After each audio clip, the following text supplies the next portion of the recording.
Hello dear students, welcome to all of you. SSV online classes में आप सबका welcome है। और आज से अपन क्लास 12 केमिस्ट्री का फर्स्ट लेक्चर स्टार्ट करने जा रहे हैं, जिसका नाम है सॉलिड स्टेट। ध्यान देना स्टूडेंट, सॉलिड स्टेट में अगर अपन बात करें कि कंटेंट क्या क्या अपन लेकर चलेंगे, तो एक बार कंटेंट पे फोकस कर लो।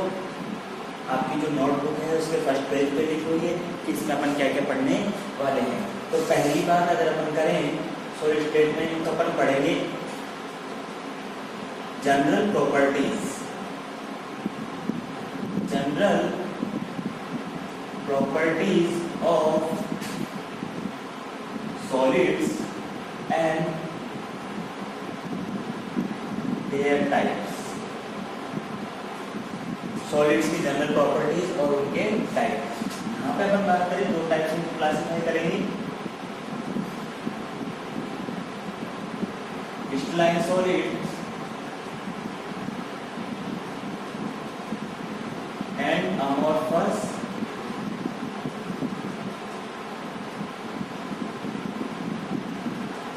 सॉलिड्स। ठीक है, क्रिस्टलाइन फिर अपन पढ़ेंगे यहाँ पे मॉलिक्यूलर सॉलिड्स,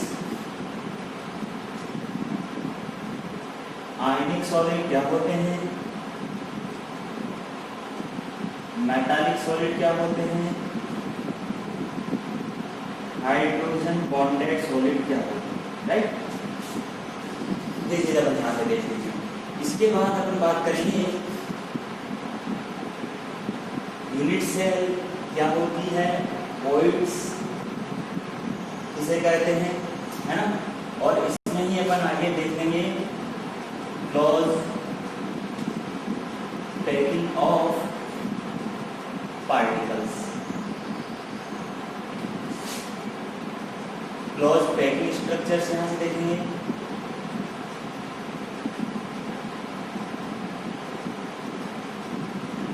ठीक है, इसके बाद नेक्स्ट टॉपिक अपना होगा डिफेक्ट्स इन सॉलिड, या इसे बोलते हैं imperfection in solid. Defects in solid या फिर इम्परफेक्शन इन सॉलिड। इसके बाद magnetic and electric properties of solids.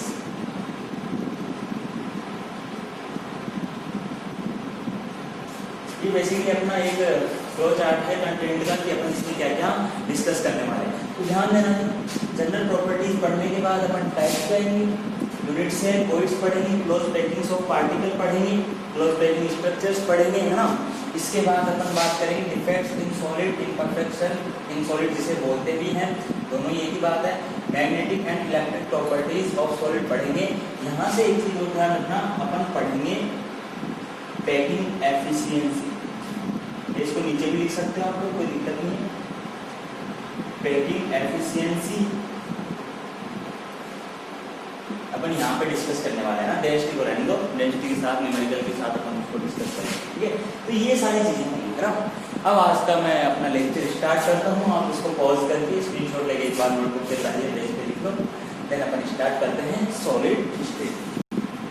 ठीक है, हटा दूंगा इसको। देखो, आपने क्लास 11 में पढ़ा हुआ है स्टेट्स ऑफ मैटर, है ना।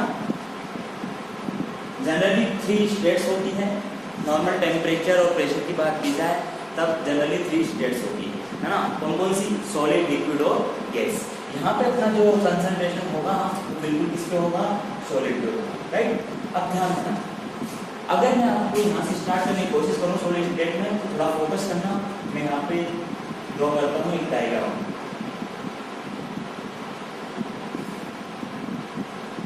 कई सारी बातें नहीं सीखेंगे यहाँ पे, अच्छे से इसको समझना है। ठीक है,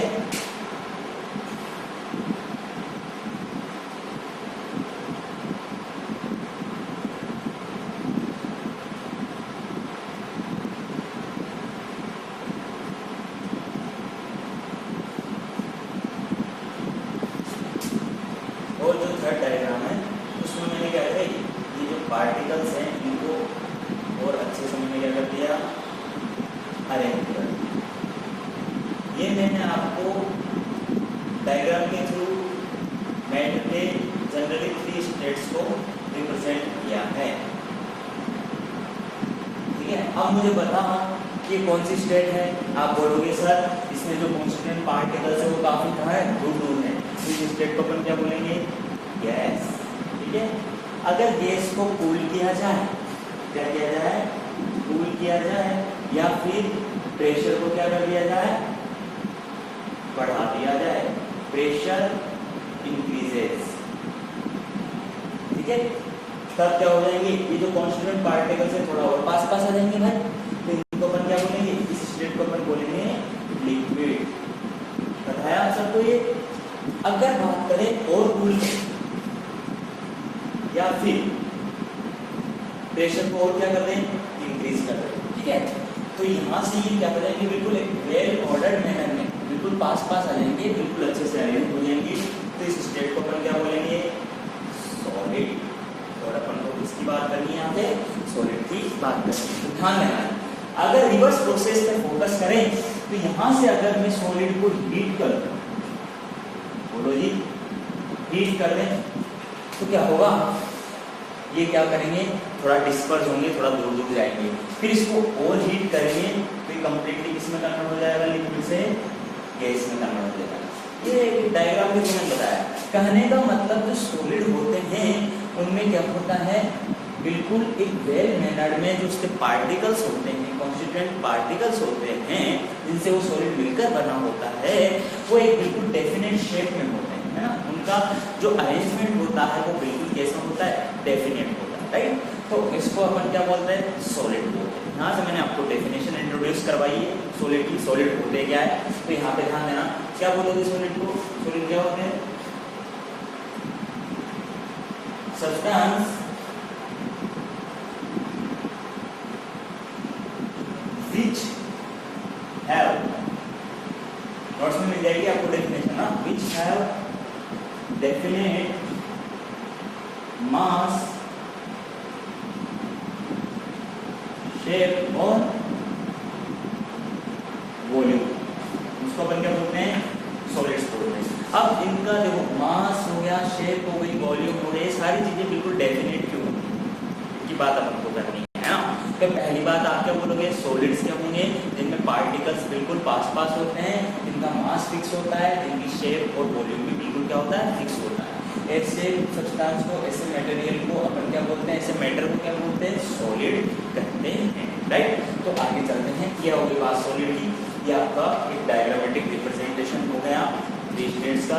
हाँ जी, नेक्स्ट अपन बात करते हैं, टॉपिक लगाइए आप लोग, जनरल प्रॉपर्टीज ऑफ सॉलिड या जनरल कैरेक्टरिस्टिक्स ऑफ सॉलिड। यहाँ से अपन एक एक पॉइंट अपन सीखते रहेंगे, है ना। देखो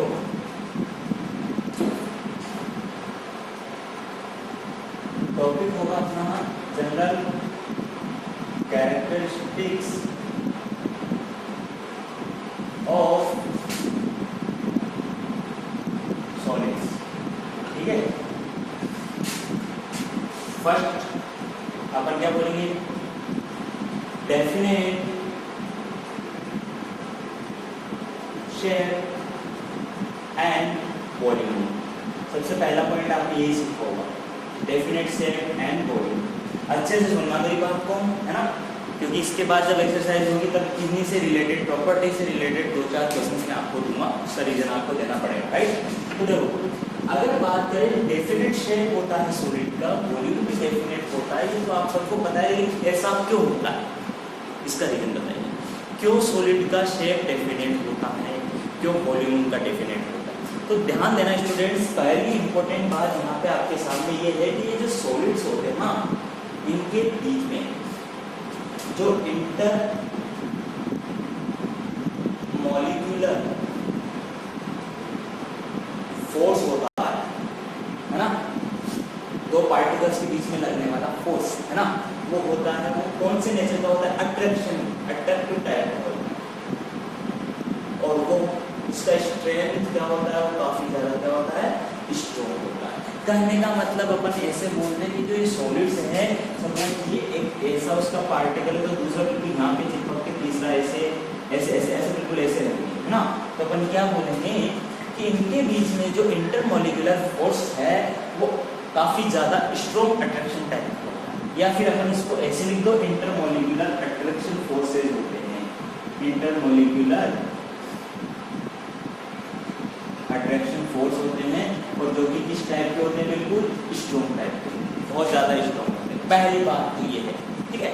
दूसरी बात, मेरी बात ध्यान से सुनना, आप एक बार बताओ कि क्या अगर हम सॉलिड्स की बात करें तो उनमें कोई मूवमेंट होता है क्या, सॉलिड पार्टिकल्स के बीच में कोई मूवमेंट होता है? आप बोलोगे नहीं होता, लेकिन एक मूवमेंट देखने को मिलता है जी, उसको अपन क्या बोलते हैं, वाइब्रेशनल मोशन। ये थोड़ा एडवांस बात है, इसको नोट कर लेना आप लोग। वाइब्रेशनल मोशन आपको यहाँ पे देखने को मिलता है, सॉलिड्स के जो पार्टिकल्स होंगे उसमें आपको वाइब्रेशनल मोशन देखने को मिलेगा, राइट। तो यहाँ से ध्यान देना, वाइब्रेशनल मोशन को अपन बोल सकते हैं ओसिलेशन, ओसिलेशन के अपन इसको कह सकते हैं। कहने का मतलब कि अगर इससे सपोज ऐसे ऐसे बहुत सारे पार्टिकल्स पास पास मिलके कोई एक सॉलिड बना रहे हैं, तो इनमें जो मोशन होगा वो केवल वाइब्रेशन का होगा, ठीक है। वो बिल्कुल ऐसे वाइब्रेट करेंगे, ऐसा नहीं होगा ये यहाँ से डिस्प्लेस होगा, यहाँ पे चला गया, यहाँ से यहाँ पे आ गया, ऐसा नहीं होगा। लेकिन होगा तो कौन सा मोशन होगा, वाइब्रेशनल मोशन होगा। तो ये बात, ये दो चीजें अपन ने सीख ली। अभी दो चीजें ही आपको यहाँ पे जवाब देगी सारा। बताओ, डेफिनेट शेप एंड वॉल्यूम क्यों हो गई? देखो, इंटरमॉलिक्यूलर अट्रैक्शन फोर्स काफी ज्यादा स्ट्रॉन्ग है जी, इसलिए इनका शेप क्या होता है, डेफिनेट होता है। वॉल्यूम भी क्या होता है, डेफिनेट होता है। भाई शेप डेफिनेट है, कहने का मतलब बिल्कुल फिक्स है। शेपलेस कब हो सकता है, जब उसके पास एनर्जी हो और वो एनर्जी को लेकर वहाँ से बिल्कुल बाहर निकल जाए, तब तो शेप क्या होगा, बिगड़ जाएगा, है ना। शेप क्या हो जाएगा, डिस्टॉर्ट हो जाएगा। लेकिन ऐसा नहीं होगा, क्यों?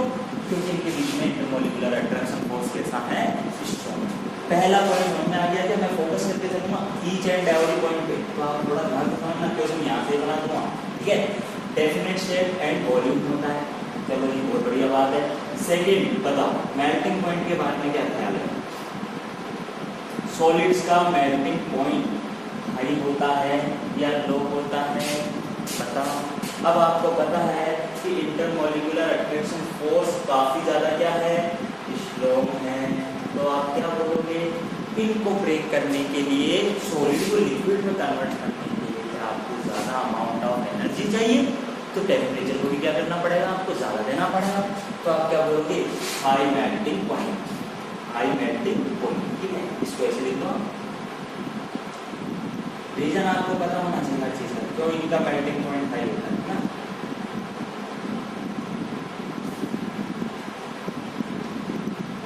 देखो, स्ट्रॉन्ग अट्रैक्शन फोर्स होता है, इसलिए ये रिजिड होते हैं एंड इनकम्प्रेसिबल।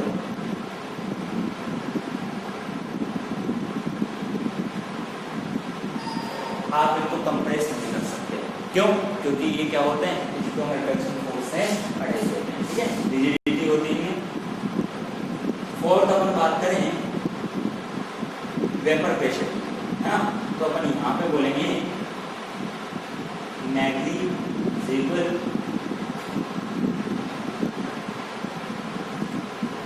Vapour pressure. अब वेपर प्रेशर देखो, वैसे आप सबको पता है कि वेपर प्रेशर किसका प्रॉपर्टी है, लिक्विड का प्रॉपर्टी है ना। जब हम लिक्विड को ज़्यादा टेम्परेचर देते हैं तब वो वेपर की फॉर्म में जाता है, तो वेपर का जो लिक्विड की सरफेस पे प्रेशर लगता है, वेपर्स का लिक्विड की सरफेस पे प्रेशर लगता है, वो वेपर प्रेशर। तो वेपर प्रेशर सॉलिड में तो बिल्कुल भी नहीं होना चाहिए, लेकिन होता है, लेकिन वो नेग्लिजिबल होता है, बिल्कुल कम होता है। कैसे होता है, इधर देखो, सपोज ये कोई बंद कंटेनर है ना, यहाँ पे मैंने कोई सॉलिड ऐसे रख दिया, ऐसे ऐसे मैंने इसको सॉलिड को रख दिया, और नीचे से मैंने क्या लगा दिया, बर्नर लगा दिया, ठीक है। अब ये जो फर्स्ट लेयर वाले जो हैं आपके एटम्स या कोई भी पार्टिकल्स है आपके, इनमें क्या होगा, टेम्परेचर देने से इनमें थोड़ी बहुत ऑलरेडी क्या होती है, काइनेटिक एनर्जी होती है।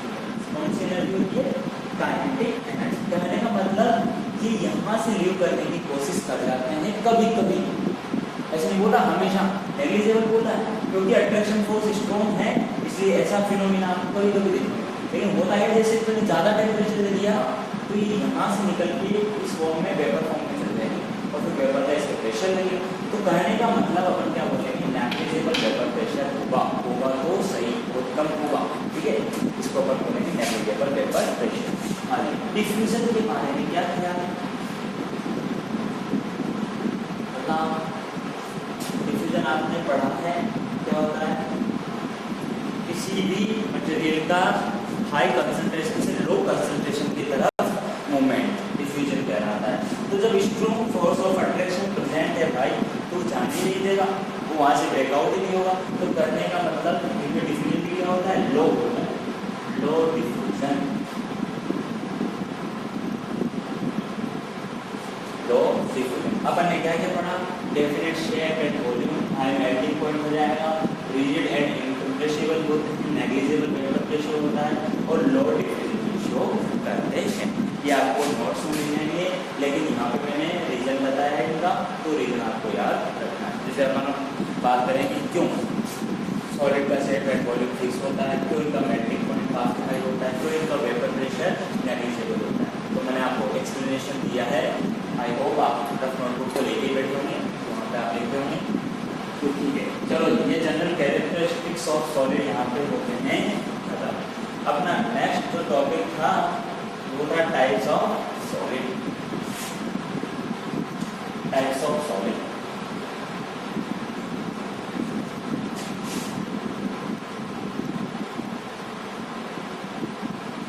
ध्यान देना क्या बेसिक है, क्या इसको क्लासिफिकेशन का बेसिस है, तो ध्यान देना यहाँ पे लिखते हैं on the basis of arrangement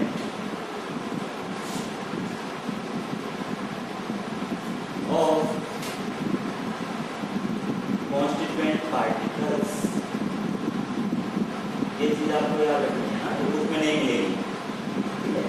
on the basis of arrangement of particles, solids को कितने टाइप में क्लासिफाई किया, अभी फ्लो चार्ट में बताया अपन ने कौन कौन से टाइप थे। एक तो था क्रिस्टलाइन सॉलिड,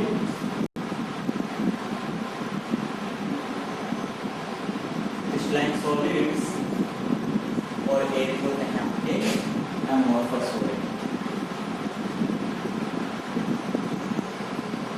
इजी मत लेना इस टॉपिक को, जो मत लेना उसका रीजन है।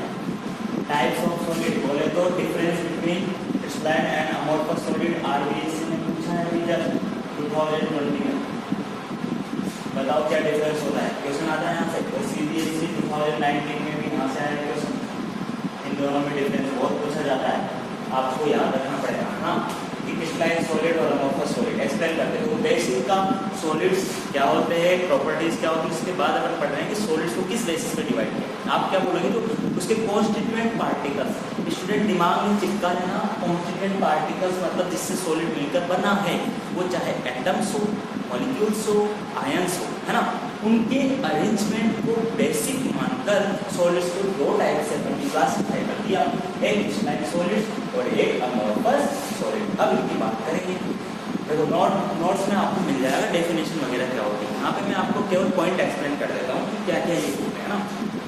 तो चलो बताओ क्रिस्टलाइन सॉलिड के बारे में क्या क्या पता है, ठीक है। देखो लेकिन ना आरबीएससी में 2020 में और 2019 में सीबीएसई ने पूछा ये क्वेश्चन, ठीक है। देखो क्रिस्टलाइन सॉलिड की अपन बात करते हैं तो ध्यान देना इनका जो ज्योमेट्री होगा ना,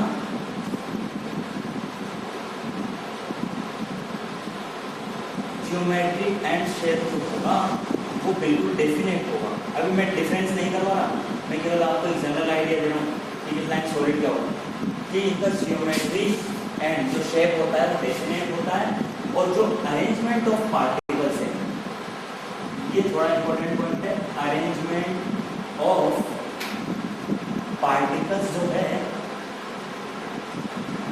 इज लॉन्ग रेंज। अभी समझ में आएगा, पार्टिकल्स का जो अरेंजमेंट है वो काफी लॉन्ग है। कहने का मतलब सपोज ए उसके बाद बी आएगा, तो फिर ये जो अरेंजमेंट है ये काफ़ी ज़्यादा अपने उसके पूरे उसके एरिया में ऐसा ही अरेंजमेंट आपको देखने को मिलेगा। क्यों? क्योंकि इनका अरेंजमेंट फिक्स होता है पार्टिकल्स का। इसलिए अपन क्या बोलते हैं कि ये जो मैनर है, ए के बाद बी आएगा, बी के बाद ए आएगा, ए के बाद फिर से बी, तो ये जो अल्टरनेट है ये अरेंजमेंट पूरे उसमें एरिया में डिस्पर्स होगा, पूरे एरिया में डिस्ट्रीब्यूट होगा। इसलिए अपन क्या बोलते हैं कि arrangement of particle is long, right. Geometry and shape क्या होती है? डेफिनेट। इतनी सी बात यहाँ पे कर लेते हैं। ऐसे सॉलिड्स क्या कहलाते हैं? क्रिस्टलाइन सॉलिड्स कहलाते हैं। ये डेफिनेशन की बात है। अगर अमोर्फस सॉलिड की बात करें तो बच्चों ध्यान देना, अमोर्फस जो वर्ड है वो बना है होमोर्फिज्म। इससे बना है होमोर्फिज्म, ठीक है। और इसका मतलब होता है शेपलेस। बहुत इंपॉर्टेंट बात है। अब आप बोलोगे सर ये सॉलिड्स कैसे हो गए, ठीक है, क्यों इनको सॉलिड बोल दिया आपने? कहा था सॉलिड का जो प्रॉपर्टी है वो होता है कि शेप ये सारी फिक्स होना चाहिए, वॉल्यूम मास वगैरह, लेकिन ये फिर भी सॉलिड्स की कैटेगरी में आते हैं। क्यों आते हैं? इधर ध्यान। वर्ड है होमोर्फिक, मीनिंग है शेपलेस, लेकिन फिर भी बट इनमें फिर भी क्या होती है बच्चों? रिजिडिटी होगी, मेरे रिजिडिटी भी होगी एंड इनकम्प्रेसिबल भी होते हैं, इनकम्प्रेसिबल भी ये होते हैं। तो इनको अपन क्या बोलते हैं? इसलिए इनको सॉलिड की कैटेगरी में। अब ऐसा शेपलेस कब होंगे तो थोड़ा इस पर समझना, फोकस करना, मेरी बात सुनना ध्यान से। अमोर्फस शेपलेस होंगे बिल्कुल। कहने का मतलब इनका ना तो ज्योमेट्री ना ही शेप क्या होगा? फिक्स नहीं होगा, डेफिनेट नहीं होगा, ये इररेगुलर होगा। लेकिन इनमें फिर भी रिजिडिटी एंड इनकम्प्रेसिबिलिटी आपको देखने को मिलती है। कहने का मतलब इनको अपन तोड़ नहीं सकते, कंप्रेस नहीं कर सकते, ठीक है। इसलिए इनको अमोर्फस सॉलिड बोला जाता है। अब अमोर्फस सॉलिड को अपन ने शेपलेस बोला तो उसका रीजन ध्यान से सुनना। अगर अपन बात करें रूम टेम्परेचर की, रूम टेम्परेचर की ये जो सॉलिड्स होते हैं ना अमोर्फस सॉलिड, ये जनरली शो करते हैं show very slow flowing nature. बहुत इंपॉर्टेंट लाइन है ये, नोट्स में मिल जाएगी, लेकिन सीखो इसको। जो अमोर्फस सॉलिड्स हैं वो क्या करते हैं भाई? रूम टेम्परेचर पर बहुत ही धीरे, very slow flowing tendency show करते हैं। इसलिए इनको अपन ना तो ट्रू सॉलिड्स कहते हैं, ना ही क्रिस्टलाइन सॉलिड्स कहते हैं, ना ही शेप वाले सॉलिड बोलते हैं। ये शेपलेस हो गए। क्यों? क्योंकि रूम टेम्परेचर बहुत स्लो। ऐसा नहीं कि लिक्विड की जैसे दौड़ेगा, लिक्विड की जैसे बहेगा ना, बिल्कुल स्लो टेंडेंसी होगी फ्लो करने की रूम टेम्परेचर। इसलिए ऐसे सॉलिड्स को अपन क्या बोलते हैं? Amorphous solid. और ध्यान देना इसके नाम और लिख लेना आप लोग। इनको सूडो सॉलिड्स बोलते हैं। सॉलिड जैसे हैं लेकिन कंप्लीट फीचर सॉलिड जैसे नहीं है, सूडो सॉलिड्स। एक ये जो फ्लोइंग टेंडेंसी इनका, इसके लिए इनको एक और काफी फेमस नाम है सुपर कूल्ड लिक्विड के नाम से भी जाना जाता है। सुपर कूल्ड लिक्विड के नाम से इनको अपन क्या बोलते हैं? जाना जाता है, ठीक है। ये बात हो गई, ये जनरल आइडिया हो गया क्रिस्टलाइन सॉलिड और अमोर्फस सॉलिड्स, ठीक है। इनको क्या बोलते हैं? सूडो सॉलिड्स या सुपर कूल्ड लिक्विड भी इनको बोला जाता है। एग्जाम्पल वगैरह डिफरेंसेस में आएंगे तब लिख पाएंगे। यहाँ पे अपन को केवल ये बात रखना है कि ये बिल्कुल शेपलेस होते हैं, इनका जियोमेट्री फिक्स नहीं होता है, बट इनमें रिजिडिटी है और इनकम्प्रेसिबिलिटी होने की वजह से इनको स्टिल क्या बोलते हैं? अपन सॉलिड्स की कैटेगरी में क्लासिफाई करते हैं। रूम टेम्परेचर पे रहने की टेंडेंसी रखते हैं, इसलिए इनको अपन सुपर कूल्ड लिक्विड्स भी कह देते हैं, ठीक है। और इधर अपन ने बात की, हाँ देखो, arrangement of particles long range का मतलब एक फिक्स पैटर्न काफी लंबे सरफेस पे, पूरे सरफेस पे कवर करता है। इस केस में क्रिस्टलाइन सॉलिड ए बी चलेगा। लेकिन यहाँ पे लिख लेना आप लोग, arrangement of particles is short range. कहने का मतलब सपोज आपने ए बी अरेंजमेंट बताया, तो फिर ये क्या हो जाएगा? इरेगुलर हो जाएगा। बी ए ऐसे कुछ हो जाएगा। कहने का मतलब ये जो पैटर्न है ये काफी ज्यादा शॉर्ट रेंज में मिलेगा। एक यहाँ मिल गया, फिर इसके बाद एक यहाँ मिल गया, तो कहने का मतलब ये इरेगुलर होगा। ये हिंट आपके यहाँ पे इंपॉर्टेंट हो जाते हैं। कोई पूछे सॉलिड कितने टाइप, पहले तो इस बेसिस पे क्लासिफाई किया अरेंजमेंट ऑफ पार्टिकल्स, चूंकि कॉन्स्टिट्यूएंट पार्टिकल्स है उसका अरेंजमेंट रेगुलर है या इरेगुलर है। फिर अपन ने बोला क्रिस्टलाइन सॉलिड क्या होते हैं, तो अपन ने बात की जिनका ज्योमेट्रिक शेप डेफिनेट होता है ना, जिनका अरेंजमेंट ऑफ पार्टिकल लॉन्ग होता है तो उसको अपन क्रिस्टलाइन बोल देते हैं। और ये फीचर अगर आपको ना मिले, इससे जस्ट अपोजिट मिले, तो उसको अपन अमोर्फस सॉलिड, ये थोड़ा याद रखना, नोट्स में मिले या ना मिले ऐड कर लेना। अमोर्फिक जिसका मीनिंग होता है शेपलेस, लेकिन इनको अपन क्या बोलते हैं, ये रूम टेम्परेचर पे बहुत धीरे फ्लोइंग टेंडेंसी रखते हैं, तो इनको अपन सुपर कूल्ड लिक्विड भी कह देते हैं। सॉलिड कहते क्यों हैं इनको, क्योंकि इनमें स्टिल रिजिडिटी और इनकम्प्रेसिबिलिटी होती है। तो ये बात आज के लेक्चर की थी। नेक्स्ट लेक्चर में अपन स्टार्ट करेंगे what is the difference between amorphous and crystalline solid, जो आरबीएससी लास्ट ईयर में है 21 और सीबीएसई 19 में है। तो वहाँ से अपन चैप्टर को आगे स्टार्ट करेंगे।